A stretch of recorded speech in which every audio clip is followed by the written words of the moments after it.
It's Jasmine's birthday. Do you want to show her your watch? Jasmine's birthday. Not Jasmine's birthday. Jessica's birthday. Here, show her your watch because she can't see it. Goodbye. Right, I'm just going to go upstairs, Jasmine, because they keep talking to me while I'm trying to read you your book. So we're going to carry on where we left off. Harry Potter and the Philosopher's Stone. And we're at page 7. Right. Hopefully they'll leave me in peace. So, Mrs. Dursley came into the living room carrying 2 cups of tea. It was no good. He'd have to say something to her. He cleared his throat nervously. Petunia, dear, you haven't heard from your sister lately, have you? As he had expected, Mrs. Dursley looked shocked and angry. After all, they normally pretended she didn't have a sister. No, she said sharply. Why? Funny stuff on the news, Mr. Dursley mumbled. Owls, shooting stars. There were a lot of funny-looking people in town today. So? Snapped Mrs. Dursley. Well, I just thought maybe it was something to do with, her lot. Mrs. Dursley sipped her tea through pursed lips. Mr. Dursley wondered whether he dared tell her he'd heard the name Potter.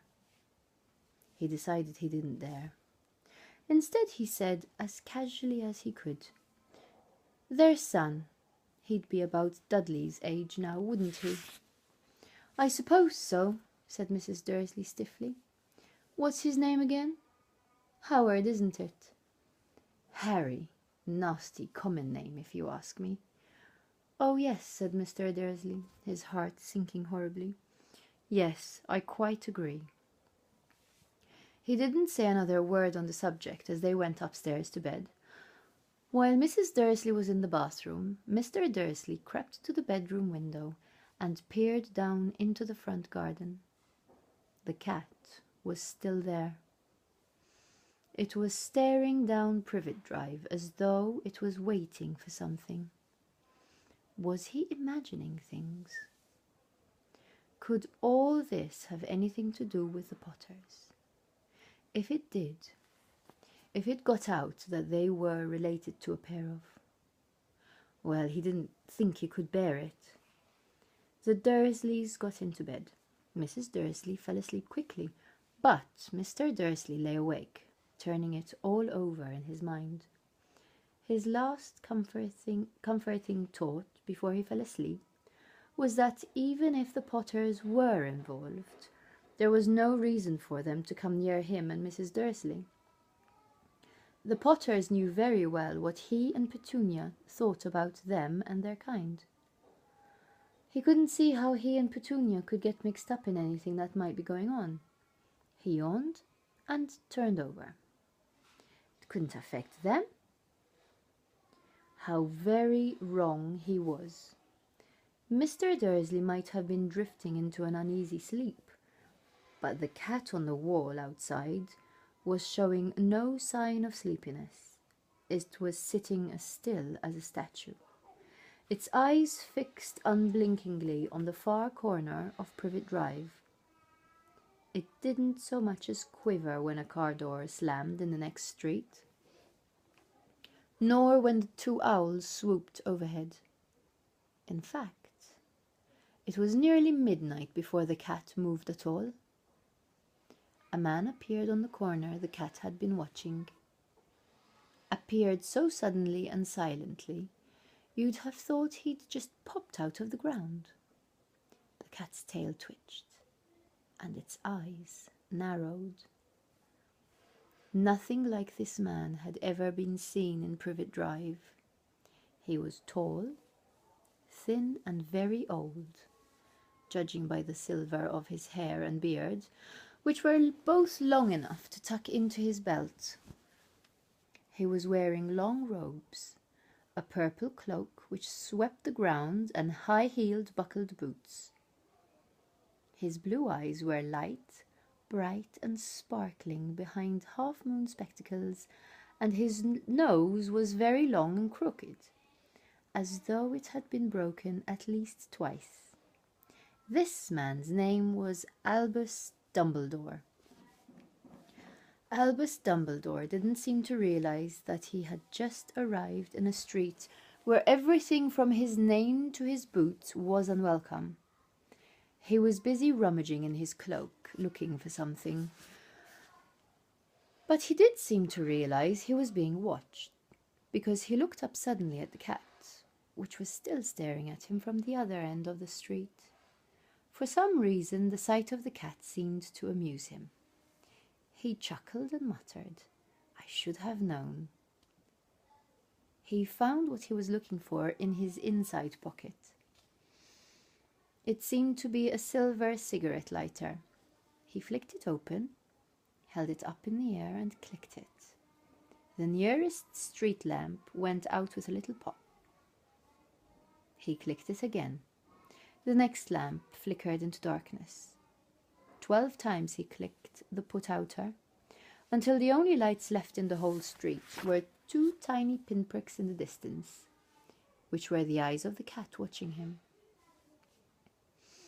If anyone looked out of their window now, even beady-eyed Mrs. Dursley, they wouldn't be able to see anything that was happening down on the pavement.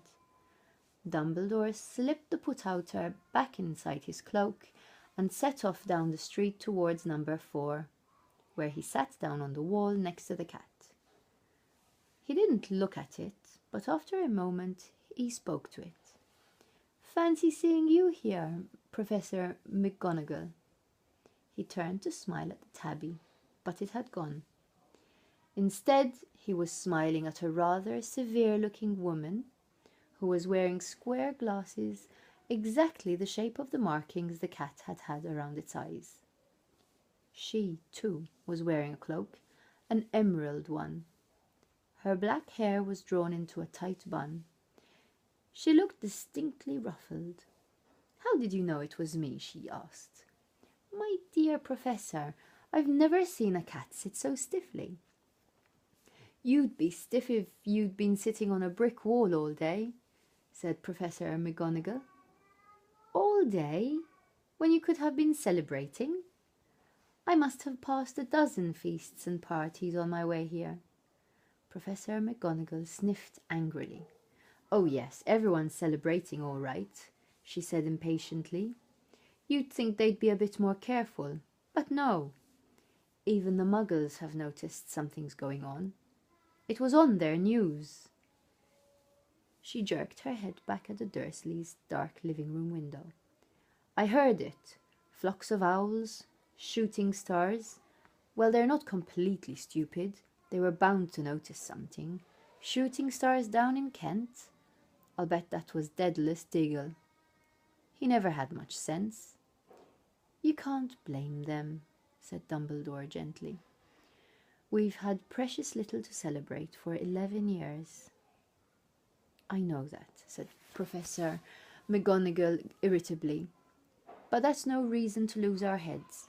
People are being downright careless, out on the streets in broad daylight, not even dressed in Muggle clothes, swapping rumours." She threw a sharp sideways glance at Dumbledore here, as though hoping he was going to tell her something, but he didn't, so she went on. "A fine thing it would be if on the very day you-know-who seems to have disappeared at last, the Muggles found out about us all. I suppose he really has gone, Dumbledore?" "It certainly seems so," said Dumbledore. "We have much to be thankful for. Would you care for a sherbet lemon?" "A what?" "A sherbet lemon. They're a kind of Muggle sweet I'm rather fond of." "No, thank you," said Professor McGonagall coldly, as though she didn't think this was the moment for sherbet lemons. "As I say, even if you-know-who has gone, my dear Professor, surely a sensible person like yourself can call him by his name. All this you-know-who nonsense. For 11 years I've been trying to persuade people to call him by his proper name, Voldemort." Professor McGonagall flinched. But Dumbledore, who was unsticking 2 sherbet lemons, seemed not to notice. It all gets so confusing. If we keep saying you know who, I have never seen any reason to be frightened of saying Voldemort's name. I know you haven't, said Professor McGonagall, sounding half exasperated, half admiring. But you're different. Everyone knows you're the only one you know who, oh all right, Voldemort, was frightened of. You flatter me, said Dumbledore calmly. Voldemort had powers I will never have. Only because you're too, well, noble to use them. It's lucky it's dark. I haven't blushed so much since Madame Pomfrey told me she liked my new earmuffs. Professor McGonagall shot a sharp look at Dumbledore and said, The owls are nothing to the rumours that are flying around. You know what everyone's saying about why he's disappeared, about what finally stopped him. It seemed that Professor McGonagall had reached the point she was most anxious to discuss. The real reason she had been waiting on a cold, hard wall all day, for neither as a cat nor as a woman had she fixed Dumbledore with such a piercing stare as she did now.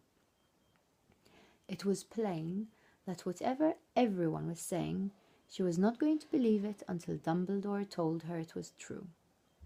Dumbledore, however, was choosing another sherbet lemon and did not answer. What are they saying? She pressed on. Is that last night Voldemort turned up in Godric's Hollow. He went to find the Potters. The rumour is that Lily and James Potter that they're dead. Dumbledore bowed his head. Professor McGonagall gasped. Lily and James? I can't believe it. I didn't want to believe it. Oh, Albus. Dumbledore reached out and patted her on the shoulder. I know, he said heavily. Professor McGonagall's voice trembled as she went on. That's not all. They're saying he tried to kill the Potter's son, Harry. But he couldn't. He couldn't kill that little boy. No one knows why or how. But they're saying that when he couldn't kill Harry Potter, Voldemort's power somehow broke, and that's why he's gone. Dumbledore nodded glumly. It's true? Faltered Professor McGonagall. After all he's done, all the people he's killed, he couldn't kill a little boy. It's just astounding. Of all the things to stop him. But how in the name of heaven did Harry survive? We can only guess, said Dumbledore. We may never know. Professor McGonagall pulled out a lace handkerchief and dabbed at her eyes beneath her spectacles. Dumbledore gave a great sniff as he took a golden watch from his pocket and examined it. It was a very odd watch. It had 12 hands, but no numbers. Instead, little planets were moving around the edge. It must have made sense to Dumbledore, though, because he put it back in his pocket and said, Hagrid's late. I suppose it was he who told you I'd be here, by the way. Yes, said Professor McGonagall. And I don't suppose you're going to tell me why you're here, of all places. Okay, so we're going to stop there, and we stopped at page 13. We need to start page 14 next time. Okay, good night, Jasmine. Bye. Love you.